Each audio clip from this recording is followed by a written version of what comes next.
Another question I get is, why has solar taken off all of a sudden? You know, you look down the street and it seems like half your neighbors now have solar. What's making everybody go solar all of a sudden? Well, let me give you the history of solar, if you will.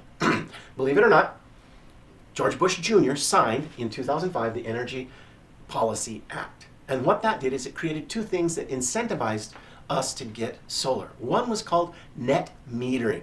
What's net metering? Remember that meter we had in our house that just went in one direction?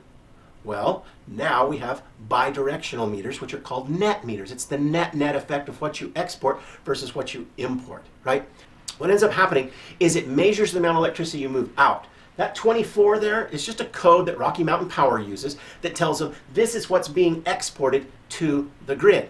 Then when it turns the other way, see that 14? That's telling us how much electricity is being imported from the grid. In this case, they've exported 718 kilowatts, they've imported 462. Don't think this represents their total production either, because the home still self-consumes what it needs during the day. So over and above what it needed to self-consume, the panels produced 718 more during the day than they've had to import at night at 462. That said, the other portion of it is what's called the investment tax credit. You'll sometimes hear it called the ITC, the investment tax credit. It was put into law 2005, it went into effect in 2007. This is the IRS's website, as it says here, energy efficient home improvement can lower your taxes. Here's what it says in the small print.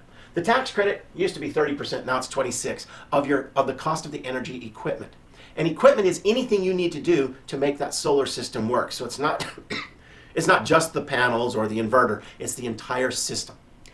Qualified equipment includes solar electric equipment. There is no dollar amount on the credit or types of the property. So since I knew that, what I did is I put in a greenhouse in my backyard and I tilted it all toward the south. And I had Uncle Sam help pay for the framework for my greenhouse. And then during the winter, it acted as an indoor archery range because I like archery, but that's another story. Anyhow, this tax credit can also be carried forward. So if you get a bigger credit than what you need for that year, you can carry it forward.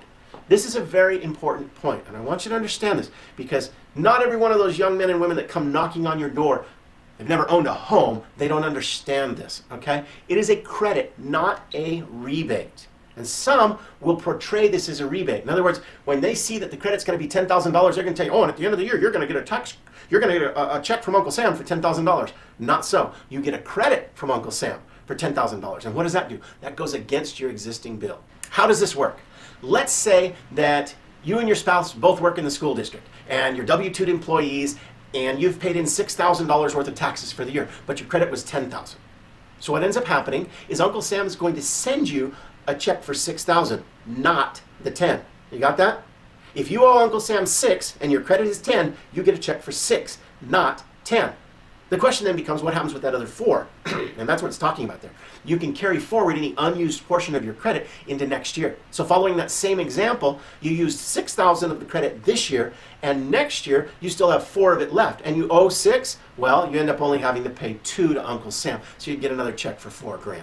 Hope that makes sense. Again, I want to run into a grocery store someday and not get punched in the face because this was explained wrong to you. And this is one of those places where sometimes those young men and women that knock on your door don't understand because they've never owned a home and they don't get it. Another portion of this ITC is that it doesn't matter where your home is. So let's say that you live in Minnesota, but you've got a winter home in Arizona or Florida or Texas. You can put solar on your Texas, Arizona, or Florida home, even though that's not your primary residence and your primary residence is up where it's cold. You can still write it off on your taxes.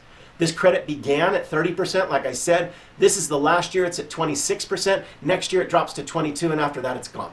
So we're running to the end of this thing. I'm often asked, well, how easy is this to get this credit? It's right there on the IRS's Form 1040 under line 53, residential energy credits. You just write it into that line, it's all done, or have your CPA do it, whatever. But it's just that simple. The question again is, why is solar taking off? A lot of people think that the price has dropped a lot. Honestly, it really hasn't. I've been in this industry for 10 years now, and the price has been about stable the whole time. So for 25 years, pricing has been stable. That's not what's made it take off. Technology, you might think the panels have just become super efficient. No.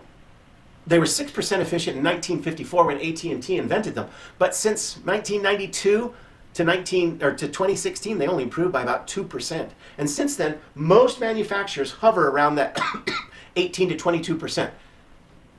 Don't get wrapped around the axle on technology. I hear people do that all the time. Well, my panel's more powerful than your panel. If we sold solar by what panel was the most powerful, that might matter, but we don't.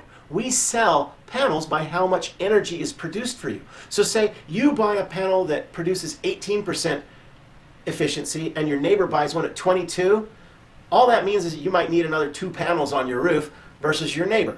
But you're still going to be putting out the same amount of electricity. So don't get wrapped around the axle on the technology there. The technology with almost all of the vendors is very good these days. There's no junk being sold. That wasn't the case 10 years ago. There were some panels that were not as good. But for the last 5-6 years, almost everything out there in the marketplace is pretty good stuff. So the efficiency on the technology has been about the same for 25 years. So I think about it. It's made out of the same stuff that your laptops and computers are, silicone. So, and there's no moving parts. Not a big difficult issue there. So that gets us through to about 2011, and we still see that solar isn't taking off. So net metering didn't do it, the ITC didn't do it, and in 2011 we begin to see it start climbing. What happened? Like I said, it wasn't net metering, it wasn't the tax incentives, it wasn't pricing, it wasn't technology. All that was stayed about the same. What it was financing. Here's the backstory on that. Little company called SunEdison went to another company called Staples and said, hey, can we put solar on your roof and we will just charge you less for the electricity that's produced than what you're currently paying with your electric company? Staples said, we don't have to put any money into this and we can get a cheaper cost? Sure, you can use our roof space.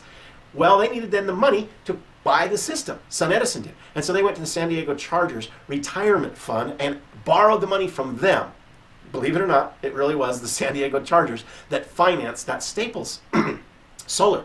Well, with that success, SunEdison decided they would try their luck with Walmart. They went to Walmart and said, hey, let us put some solar on top of your roofs. And Walmart said, sure. There was only one problem with this. Walmart said, sure. But they didn't just want to put it on 1 or 2 of their stores. They wanted to put it on all of their stores, and they have thousands. So 1,000 Walmarts at $750,000 per building was going to be about a $750 million project. Well, SunEdison needed a Goldman Sachs. And that's who they went to. Goldman Sachs said, hey, the net metering works, the tax incentives are there, the price has been stable, because they're not going to invest in something that, could be, have a drop in price tomorrow, and they're not going to invest in something where the technology isn't stable. That's how you know that pricing and technology has been stable, because someone like Goldman Sachs says, yeah, we'll invest it. I mean, think about it. If the price could be cut in half and Goldman Sachs just wrote a check for $750 million and it could be cut in half the next week with some technology change. So all that stuff had to be stable for them to invest. They said, yeah, we'll finance it. And then SunEdison went with Goldman Sachs to a lot of other big name companies to do the same. That took us between 2011 and 2015. And what happened in 2015? The bank said, hey, if all of that stuff is stable enough to invest in Costco and Walmart, we might as well finance homeowners. And so home financing took off in about 2015. One of the interesting things is how this works is they don't charge you any money up front to get a solar deal. In other words, you can get in there and get let's say you're paying $150 right now, you can lower that bill, fix it for the rest of 20 years or 25 years, whatever you get a loan for, right? And you know your bill is never going up, and even though you're going to keep producing more and more electricity every single year. Well, you're not producing more electricity. You're producing electricity that costs more every single year because the electric company is raising their prices. So I misstated how I wanted to word that. But yes, you now have an asset that is producing more value every single year as it moves forward. And so that's why these banks have jumped in and started lending. And as I said, here at Just Get Solar, we have a licensed loan officer on staff, and we can help you find the best financing for your solar system. And that little dot down there, that's me. That was my drone. That was the neighborhood I did. And you'll notice that one house didn't have solar. They had bad credit. I probably shouldn't say that. Somebody might know that house. Anyhow, sorry.